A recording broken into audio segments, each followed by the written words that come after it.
It's not the pay job. It's the dream that I want to do something for the needy, for the poor people, especially for Cambodia. How to reform Cambodia while the system corrupt systematically, like the public portion can be bought, police, judiciaries, judge, rewards like that. It is not happening in the Western world, but it's really happened in Cambodia. And how can we reform Cambodia while like the system corrupt like that? And how is the role of the people, the citizens, the intellectual people can do it for the sake of the needy people? This is the dream that I want to study in Australia. And I registered 2 organizations, and I create a system that really new in the world in terms of asset declaration. So I said the new in the world because in the world asset declaration is happening because of the will, the core will of the head of state, the president, the prime ministers, But this system that I initiated is come from the like empty-hand NGO leaders, a small group of NGO leaders, like a small group of students who have no obligation to declare their assets, but they want to be a model of the integrity leader in Cambodia in the next 5 years or 10 years.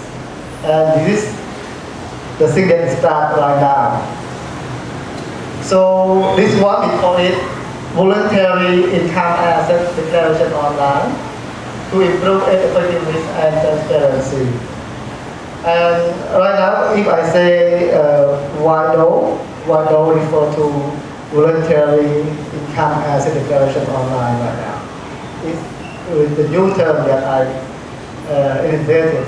And I apologize if I say WIDO is a wrong name or pronunciation is not really correct. Just ignore that one, okay?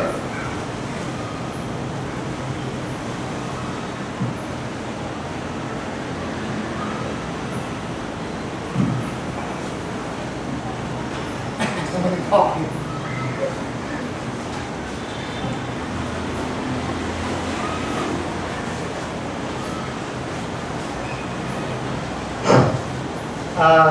Actually, I'm not very good with the microphone.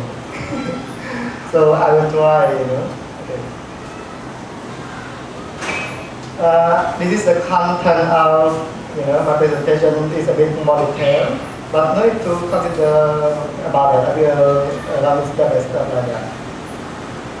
So, why Cambodia is poor? The one question, right? Why Cambodia is poor? Anyone can give one answer for each? Yes. Civil war make Cambodia poor? Could be one reason. Yes, of course. Corruption also, yeah, big issues. Others. Yeah, many research, many reports agree that corruption is one of the biggest issue in Cambodia. Corruption.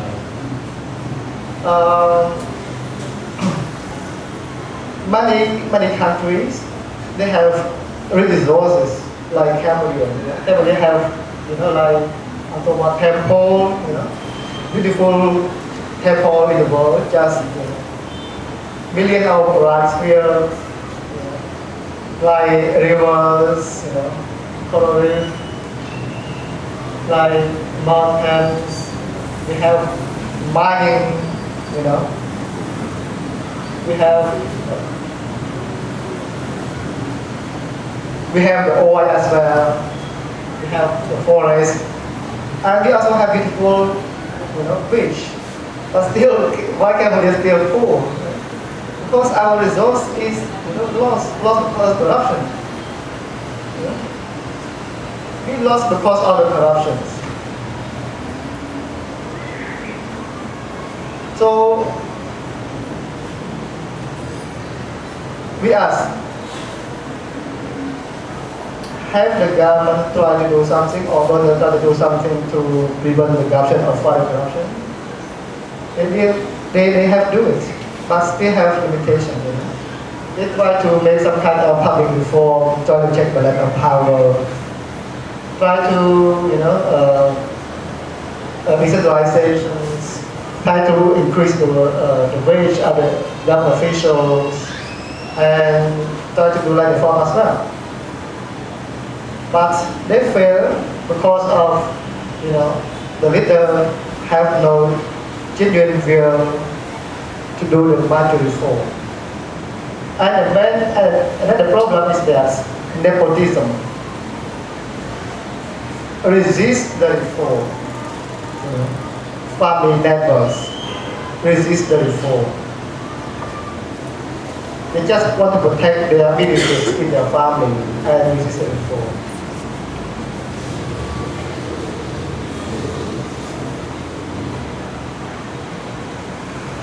And we ask another question: why donors still give funding to Cambodia, while they, like government officials, steal the money from the funding? Why the donors still, still funding to the Cambodian government, Because have two or three several reasons. The first one is the morality, the moral reasons, like develop the rich have to help the poor. But another one is the obligation to achieve the millennium goal. In this goal, it requires the developed nation to contribute at least 0.07 GNP, gross national product, to the foreign aid to support developing countries. It's the obligation to do it. But so far, some countries they can commit to this, level of contributions, but others not really reach to that level.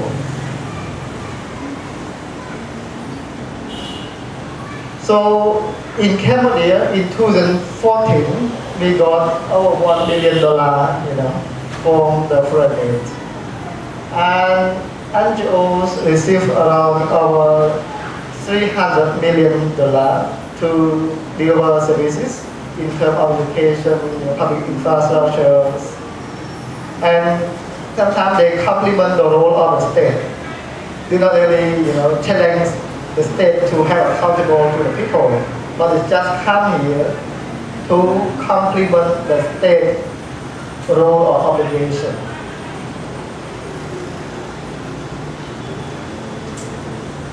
So we ask again, do you think like corruption exists only the state? How about the NGOs? NGO here is referred to association, non-profit organizations, unions, and grassroots organizations. Okay, so I refer the term NGO here is referred to that kind of civil society organization. Okay, so do you think like NGO also have corruption? Somebody agree with this idea? You agree with it? How about other people? Yes, money research also confirmed that. Confirmed like corruption exists in public sector, private sector, and NGO sector as well. And PI thought that like the level of the integrity of the public sector is over 40%, and NGOs is 48%, just below the average of the integrating system. And he also have another research also found out like NGO is, contribute to the cycle of corruption as well. I did not have something in the video clip here as well that can present the research of the NGOs that contribute to the corruption, but maybe we haven't much time to display about that this one. But if all you can give some kind of contact, I can share information about the report of the NGO that contribute to the corruption in this one as well.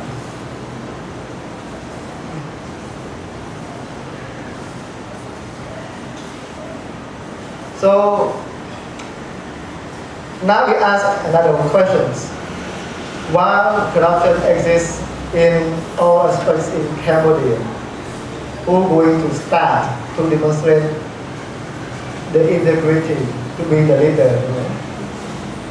And start from this one, everyone point their hand to each other.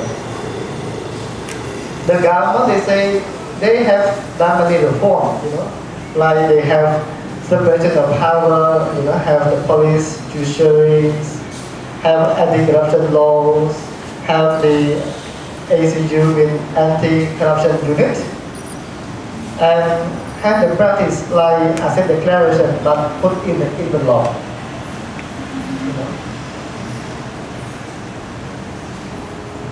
And about the NGOs. NGO, they say they also have their own system as well to prevent corruption.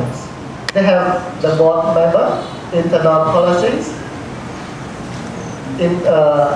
like internal or external auditors, and some they have like external evaluator as well. And they say they are,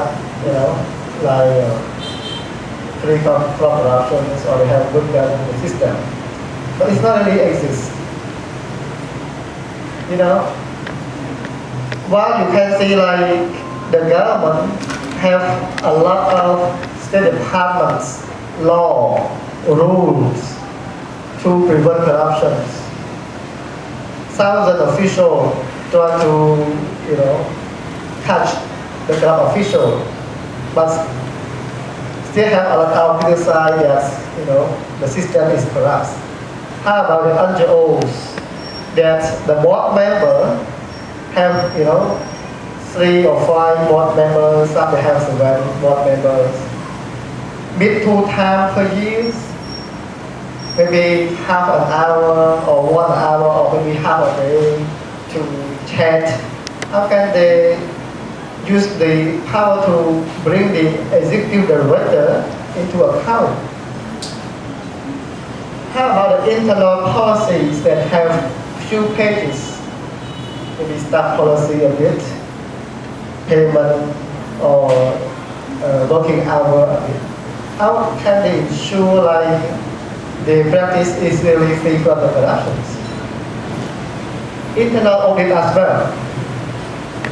Some people say the organization is free from corruption because they have external audit. But many research found that external audit or internal audit have limitation in terms of corruption. Because the auditor come to check whether the accounting principle, the budget really implement based on the accounting principle or not. They will not come to check about the corruptions. They just compare whether your accounting principle really comply to the general principle or not, just like that. And they issue out the certificate to those organizations.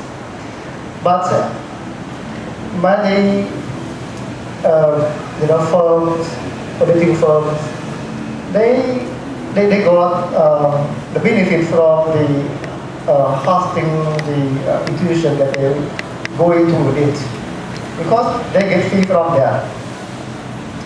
Because some auditor they use like consulting service, from those firms.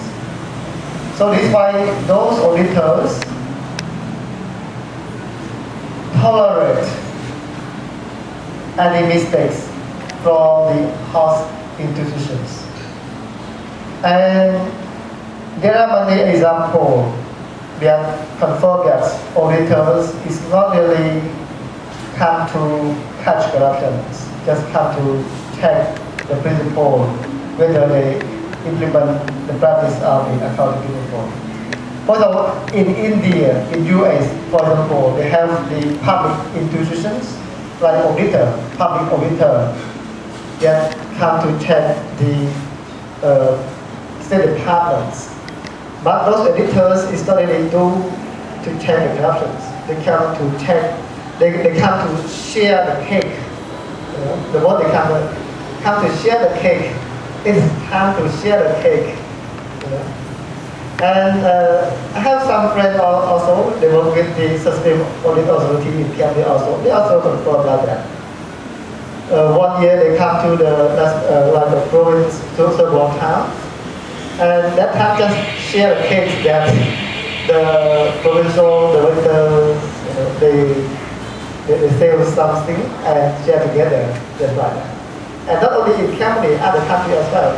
Even from in India, that they recognize like the national auditors is a powerful one, have professional one as well. But corruption also not free in those organizations.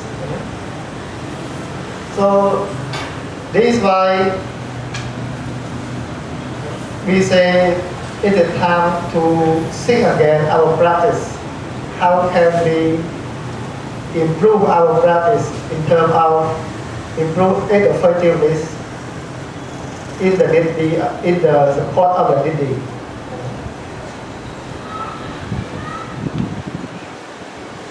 So only all of us can collaborate with each other. Local people, foreigners, aides, NGO officials, government, students, just work together to improve the system. It's not really the soul of one authority to do it. It's the obligation of everybody has to do it together for a better system. A society better off when everyone better off. And it starts from us.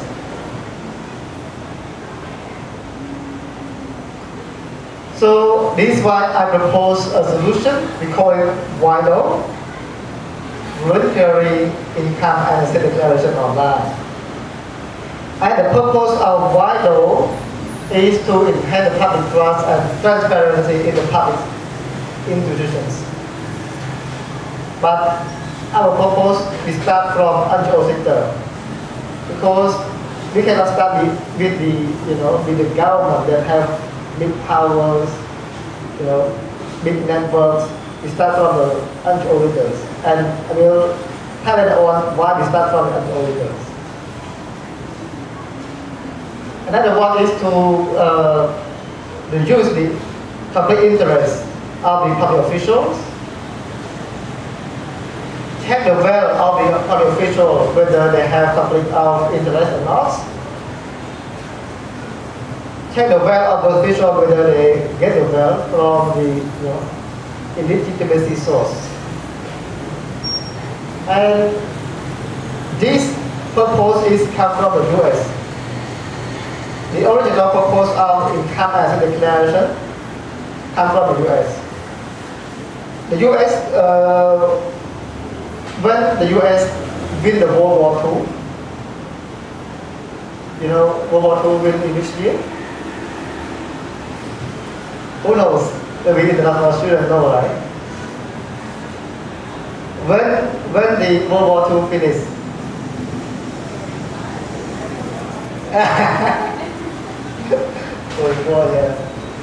So during that time, even the US, they win the World War II, but the administration is worse corrupt.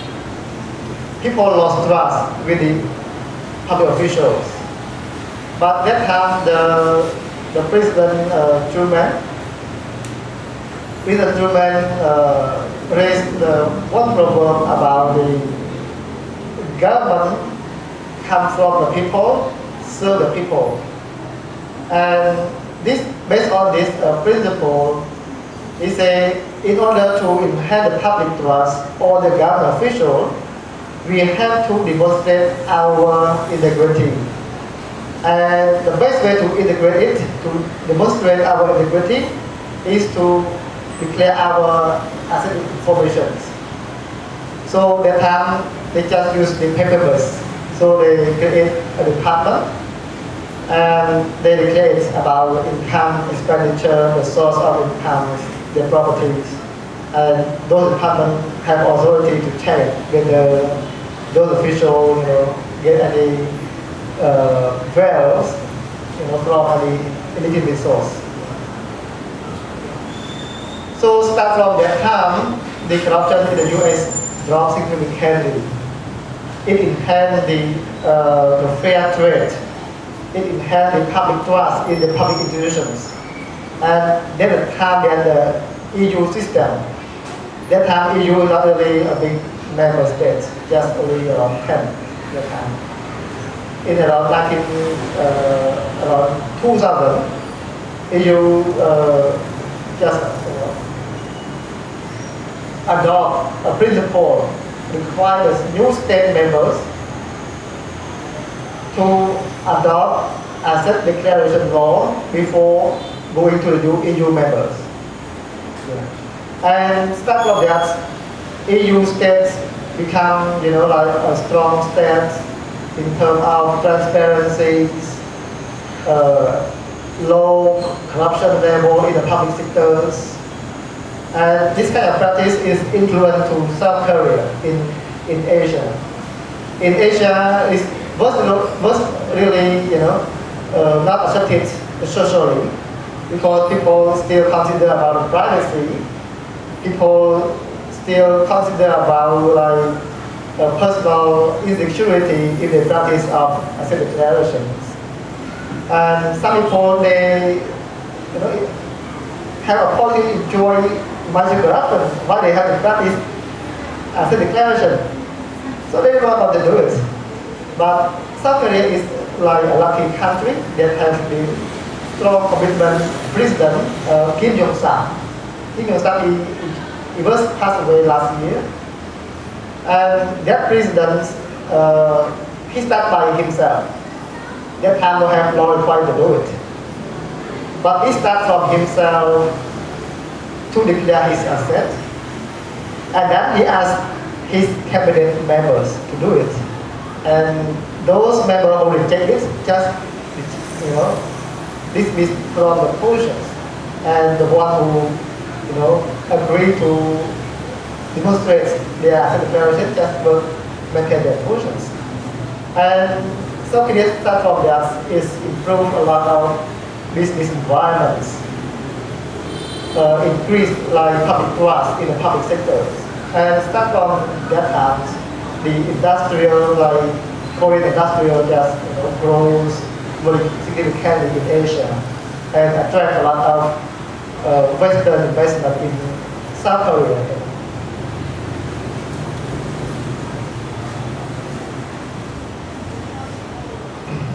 So this is the importance of the vital. If we reduce the nepotism, reduce the illegal enrichments, empower the public eyes, empower the public people, the people, and improve the public trust, rule of law, reduce the abuse of power and competition. When your wealth just put online, for example Cambodia, for example me, if I put my wealth online, I'm a lucky like a prankster, and I put my wealth online. People can check, right? Can check how much I have my revenue, right? Expenditure, my property, right? How can I commit corruption? How can I hide it? Even I hire my relative, they also immediately of time can check, right? Who is my relative? What are their business, right?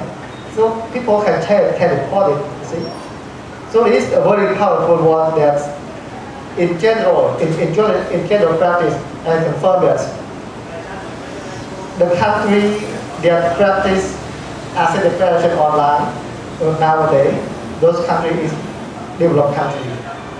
While the country practice like asset declaration based on paper, they still in the poor country, poor condition. Because their national resources are still are stolen by the politicians. So that's why they still poor. It's simple. Like business, the manager just hitting everything. Just, business lost every time. Like the state is not different. So this is the question why we start with the NGOs. And some people, why don't you start with the state? Because the state, the government manage the natural resources, manage the national revenues, Why don't you start with the state? And the state have an obligation to accountable with the people. My answer is that because of many donors, including World Bank, UNDP, maybe GIZ as well, try to influence the state to practice income as a declaration online. But at the end, we just got anti-corruption law that require the government official to declare their asset put in the law. Because the official they say Cambodia still in the like the transitional state, and when they practice it, they affect our personal insecurity. Like Voluntarily, who knows Voluntarily? Right?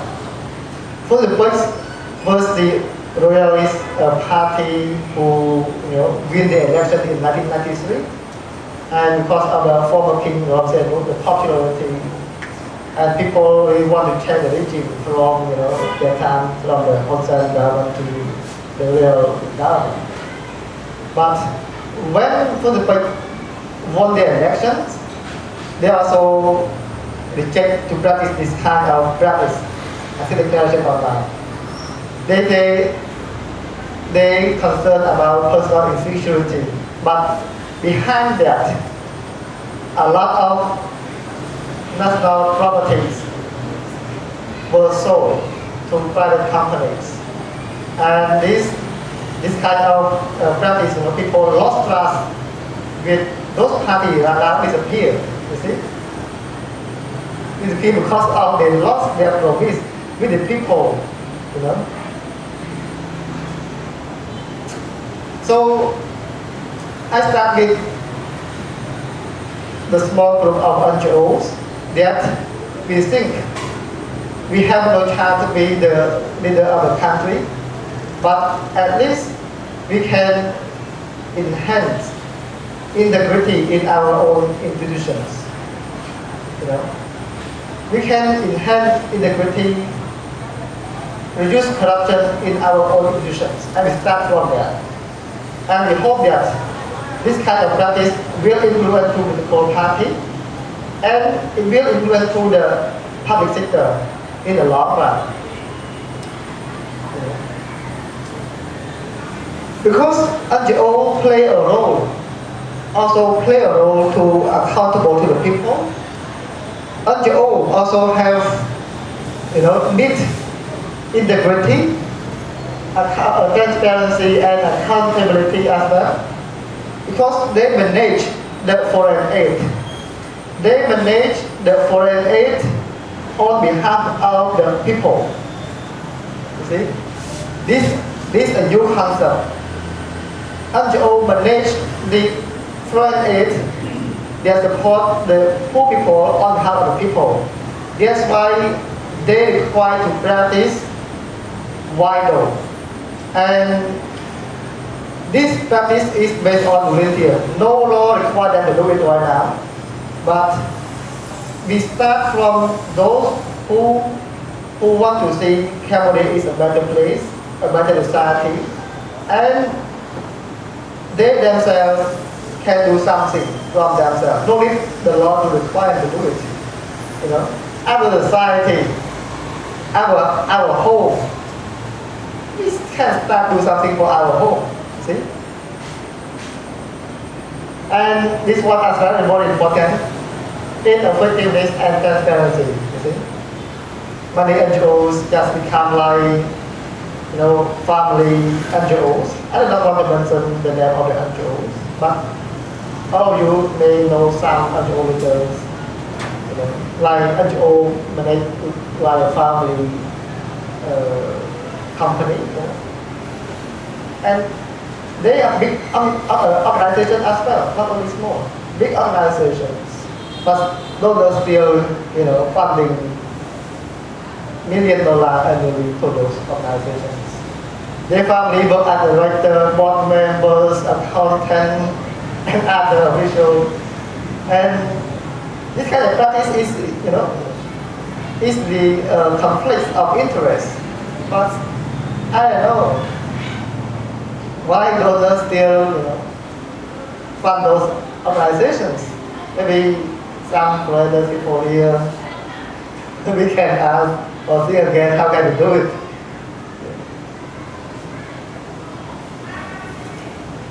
The feasibility. Right now, we have NGOs have around, maybe Cambodia has around over 3,000 NGOs in Cambodia, over 3,000. But for me, I spent nearly 2 years, work nothing, just focus on my personal interest, my passion, to engage with maybe 100 NGOs, engage with the public officials, engage with the donors and students. I just got around 10 NGO leaders really want to commit to start action by themselves, to practice vital, only 10. And maybe 2 or 3 low-ranking officials, the government officials, just teachers. They want to see Cambodia in a better place, and they want to start from themselves as well, just two teachers, We have few private employees also want to practice it as well, because they want to see Cambodia also a better place as well. We have some students, graduate students. They also practice Bible as well, and some people say Samna. Sometimes they ask me Samna, or they ask me why you ask even the students, the graduate students, to practice Bible, because they have the obligation to do it. They do not hold public functions. They have no wealth. And why you still ask those people to practice Bible? I say it's the prevention and encouragement. Prevention because of what? Those students, their passions want to be the future leaders. They want to be assemblies, members, judges, prosecutors, bank officials, and they do not want to corrupt like those people, like current officials. And they believe that when they study right now, practice it every year, they update the information every year like that. When they become like prime minister, one day judge or prosecutors, they will be a honest official in their positions. They will not get involved with any corrupt practice. And it starts from them right now. And some of them, they do it, they're happy to do it. And for me, I also make like a very good certificate for those NGO leaders, officials, students. Just appreciate them. You are very brave, and I want you to be my leader. Like the girl here as well. I want you to be the leaders in Cambodia. But the degree, like the honest leader to serve the people, not are the same as other people, other Jews who are influenced by the power and material, And we also have, education, Jews right now, like share maybe almost 30% of the Cambodian population, and they want to do, something good for the nation. And we also have education as well. Cambodian, right now, we have a lot of private and public universities. We have around more than 100 tutoring institutions in Cambodia, and we have 100,000 students, graduates, study in the unit. And we believe that the more that they have better knowledge, better education, they will have better understanding, and they understand their role to be, like a good citizen and a good leader in the future. And we have, internet and social medias like Facebook, something like that, just share information. People learn each other, beside the corrupt officials, and sometimes they share good practice in terms of the integrity, community works to help the needy people. So this kind of, the force will drive my initiative. And the last one is the multiple party. Cambodia right now, we practice like multiple party. We always arrange, different elections. Like 2017, we will arrange commune council election. That we elect the commune leaders. In 2018, we will elect the National Assembly and we elect the Prime Minister as well. So, in general, when have more competition, people try to do something better than other competitors. For example, right now, Cambodia ruled by the CPP, the Cambodian People Party, but we still have more parties who want to win the the election, like CNOP, GDP, Khmer Power Party and other parties, and they want to do something better for the current government. And this is thing that can push the reform. For example, Khmer Power Party, we call it KPP. KPP just created last year a newly created political party, but they want to do something different from the CPP and the NRP. People will, understand like current government are corrupt, and CNRP criticized the government for 20 years, just criticize but do not really have commitment to take action. Just criticize, don't have commitment.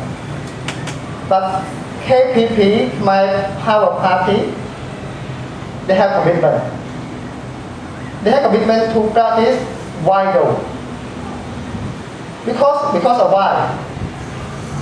Because they have no resources, they have no opportunity to commit corruption. They are newly created, and they want people knows their party is different from other party, and they have commitment to practice it, and they can start it right now. And last 2 weeks, they agreed with me to sign an MOU to declare to practice widow from the whole party. From national in Cambodia, like national member in Cambodia and abroad, they have the branch in US, Australia, and other countries. All their members in those countries also practice widow as well. And they can decide NGO like me or something like that, you just practice widow but you are not verified. Yes, I'm not verified. I am not verified the NGO leader who practice widow. Because one thing, I want to maintain integrity. I want to maintain their privacy. And we trust them. We trust the one who practice Bible, we suppose you are the honest, and you will put information in as a declaration as honest you are, and you have checked your account or something like that. We trust your information is correct based on your knowledge. And we understand this is the verification of verification system. But KPP, they claim that if they practice WIDO, they have support document before my organization can post it online. For example, if they say they have 10,000 US dollar, they have bank statement to support it. If they say they have a land, they have apply a land certificate or land title to support it. And they ask me to modify it when they have support document like that to modify the system and post it. If their member, do not have document to support it, no need to post online. And one of the most interesting point is that the president of this party will resign from his position within 3 months if his party do not, fulfill his promise. So this is things like, the benefit of the multi-party system, you see, fighting each other like that. But at the same time, I also invite, other political parties as well, like CPP, CNRP, KPP, and other political parties to practice as well. But they do not have really to do it. And I also reserve my right that here I do not promote KPP, but it is like a case of political competitions and the benefit of the multi-party system in Cambodia.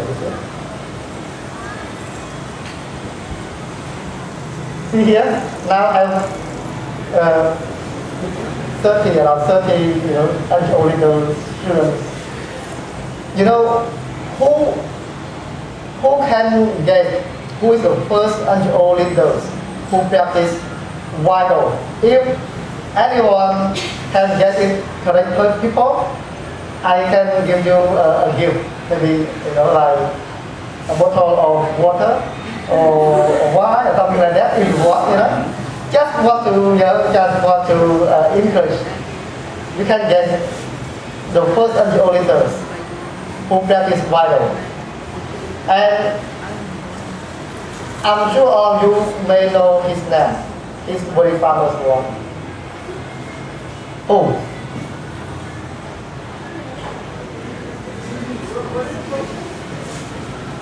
Oh, you want to guess as well, right? My question is that who is the first NGO leader who practice WIDO? WIDO means voluntary income and asset declaration online.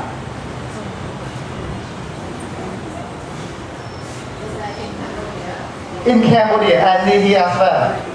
Maybe around let's say like within 2 or 3 kilometers from the house.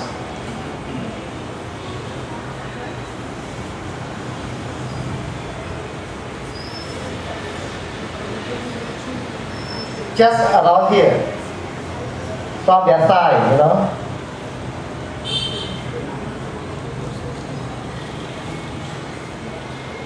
Okay, I give a more hint.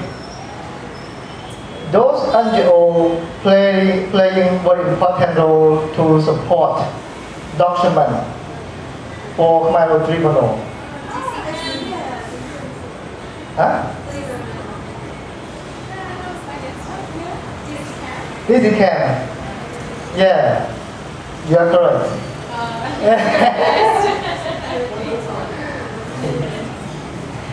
So, who is the director of this camp? Okay. Yeah. Who is the director of this camp? No one knows, right? So you still have, they have not even made the answer because I asked who not the individual. Okay.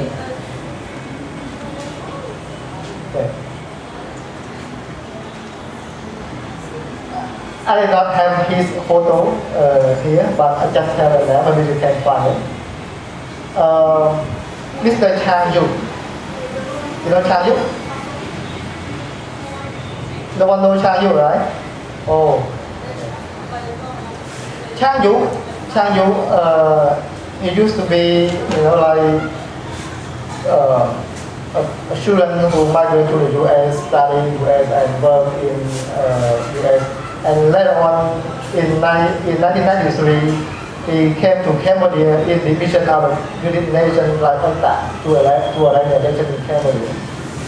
And later on, he created like a center, like a documentation of Cambodia.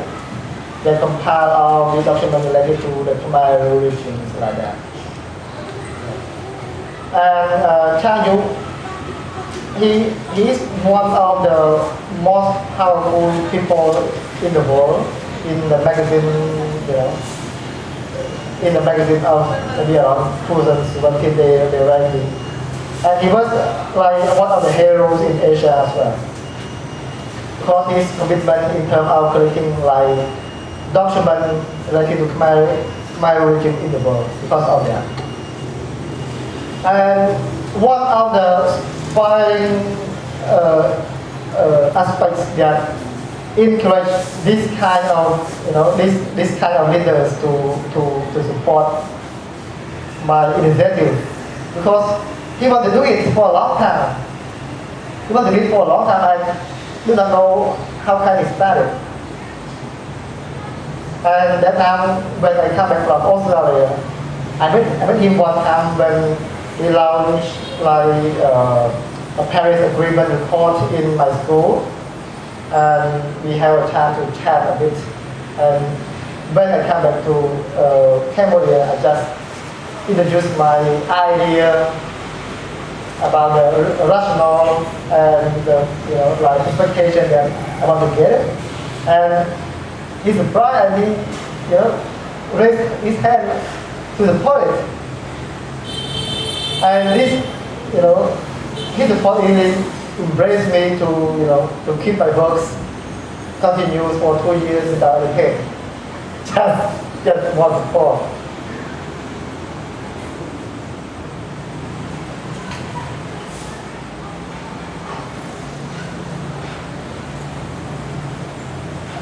Right now we also have some international, these 2 years I spent times maybe more than 10 hours per day just working, networking, introduce my system, my initiative to the world, to local NGOs. And I hope the world now know what is vital. Even the organization in the US, big organization, they know it's vital, what is vital.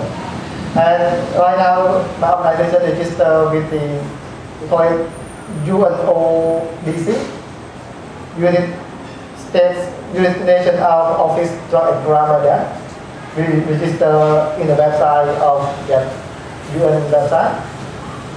And we are a member of one big umbrella in Africa, like human rights activists like that. But we have no funding. We have no any support from donors. Some donors they want to support my initiative, but they don't want one umbrella like CCC to support me, but those organizations really do not want to support my organization. Those donors do not want as well. I said, not a problem. It's not because of your money to support me. It's because of I want to do for my country. You want to support me or not, it's up to you. And PI as well. PI do not really want to work with my organization, even we have the same, expectation, goal, activities, but they don't want to work with us. They say because my work, maybe bring the public attention from the corrupt government to the NGO sector. I say it's not really like that, because the society better off when we start with everyone. when the government do not want to do it, NGO can do it. You know, why we cannot start from the NGOs? And we hope when we start from the NGO, influence to the government. Even the current do not want to do it, the next government may do it.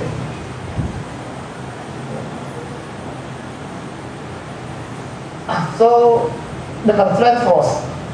What is the constraint force? Some people they think about the privacy, like NGO leader as well, they think privacy, you know, like the government as well. Privacy, you know, again the transparency and accountability. You know. So these concepts also again each other as well. Privacy also, you know, again to the effectiveness of it as well, of the income and declaration as well. Some people they think about personal insecurity. Some they think about like afraid of their family members may rape or violent by other people. You know. But the research of Cadence found that no have correlation between IMD and violence. Because the current practice right now, people can track your information like vehicles, house, just go to the internet checking, you know, they can track your location, your house. And in Cambodia, some people when asked, would you like to you know, practice Bible or not to demonstrate integrity? They say they don't want to do it because they are afraid of the privacy, insecurity, personal rape or violence. But at the same time, they wear like, you know, big gold like that, you know, in Cambodia, you know, not the same as in Western country. They wear, you know, big, you know, necklace, wear diamonds, you know, earrings, you know, and many people, you know, drive Land Cruiser, maybe roughly 200,000 US dollar in Phnom Penh, you know, to show off how they rich, you see. But when they ask them, would you like to practice vital to demonstrate your integrity, they say no, afraid of. So it's not really the reason, you know. The reason is they don't want to do it. They want to hide the source of income. You know? We mentioned to the public sector. You know? So right now you can say like even lost around 400 million a year in the sand. The sand is selling to the Singapore. Just only sand. How about the forest? How about the mining? Like, you know, gold or other mining. You know? How about the oil? It was millions. That's why Cambodia is poor.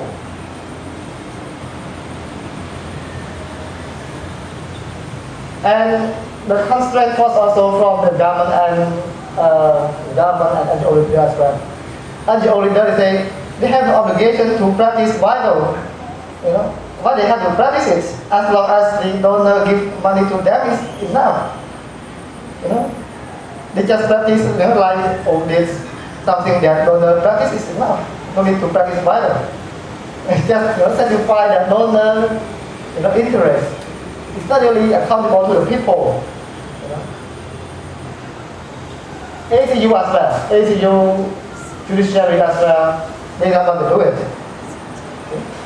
That's why, you know, people can buy position in, you know, like public official, like judge, judiciary, you know, how much is it? Thousands, 20, 100,000 to be a judge or prosecutors, you see. And contact force as well for my team. My team also have a big issue in terms of the resource. Some of my friends who used to volunteer with me just, you know, resign, escape from the work, afraid of, you know, high risk. Yeah. So, you know, it's not really easy to do it. And I say, this kind of initiative need committed people to do it. The reform, big reform is not come from easy task like we do it normally. It's not really like that. Come from something that we are not used to do it before, and we try to do something different. The solution of asset declaration. In Argentina, they have a practice like private annex and the public annex. Private annex, like bank, like the account numbers, name of the banks are not really published, but the public annex they can publish it. And any party who requests a private annex, they have to provide, like their identity, like they come from, name or something like that. So the court may allow them to see about like that.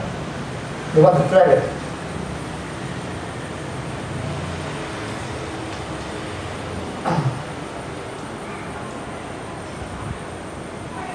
In the US, all the hiring officials have to declare it online. Except 90% of the lower ranking officials, they practice it, put their information in their institutions. But the US, Romania, and Germany, or Chile, the court decided that like privacy is not really, like practice income asset declaration online. It's not really infringe the principle of privacy.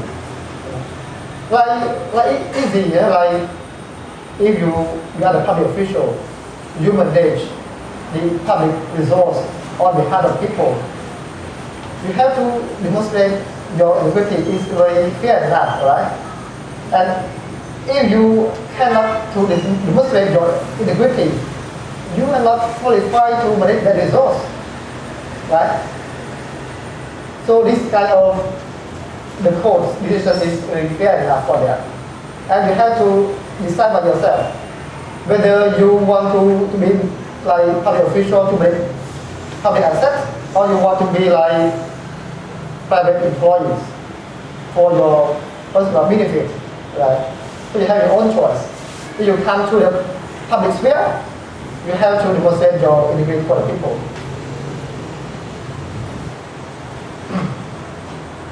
So the recommendation is that unity is a force. Unity here is meant refer to local people, students, foreigners. Just come together, to work together like that. Because of what? Because foreigners also pay tax to the government, and their money deliver to developing countries through the government, NGOs, and maybe some companies. So if you want your money to be well prepared, well managed for the benefit of the poor people, you have to work together.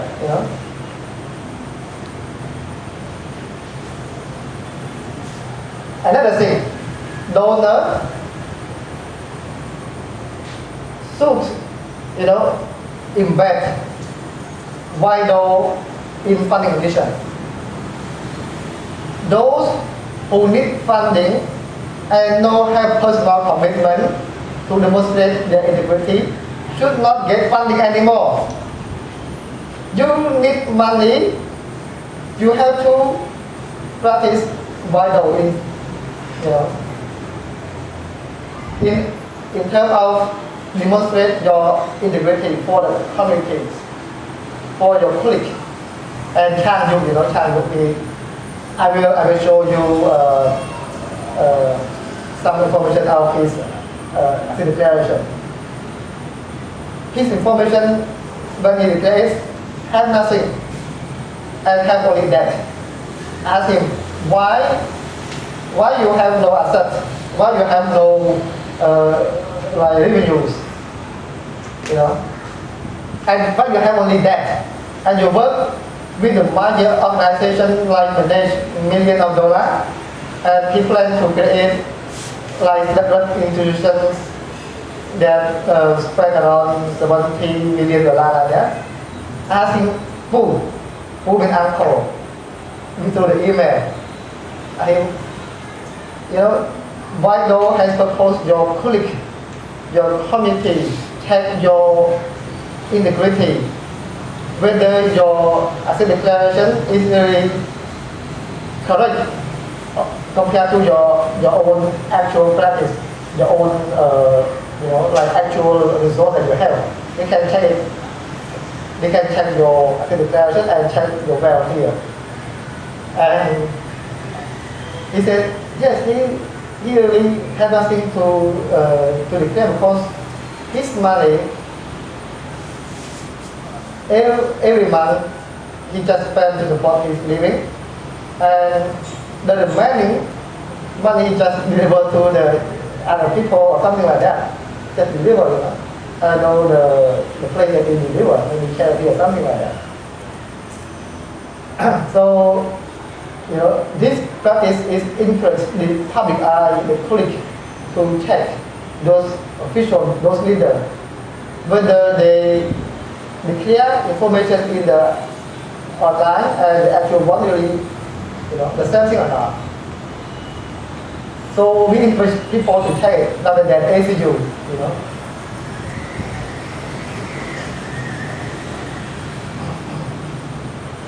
So this is the thing that donors should embed in funding mission. And right now, I ask many donors. I used to engage with the Swedish Embassy, EU Delegation Office,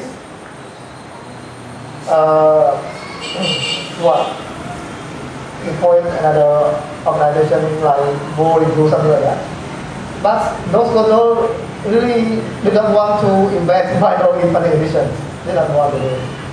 They just say it's a good approach, but maybe they have no, you know, obligation or have no power to invest in funding mission because maybe the head office have power to do it like that. So this is why it's my, you know, my own, you know, like it's more obligation to me. Like I have to work more to lobby those head office of those donors. And then I am applying to the US, like Fulbright fellowships, and I have two professors interested in my research. In my research, I want to lobby those donors to invest in funding mission, and we hope that if Bible can be embedded in funding mission, it not affect only Cambodia, it affects two developing countries. The needy will receive more benefit in the same amount of money. The same amount of money that those countries used to receive, but the poor people, the needy, will receive more benefit than they used to receive right now. Because of what? Because of NGO leaders, government officials, you know, they are difficult to hide their assets. You see?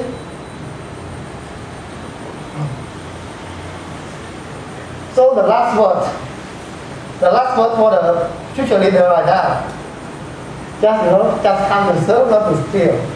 Okay. You have to decide by yourself. Come to serve the people, not to steal the assets of the people, especially Cambodia or other developing countries. They are poor already. No need to steal anymore. If you decide to be, you know, public official, just come to serve those people, like the school, you know, the children, like that.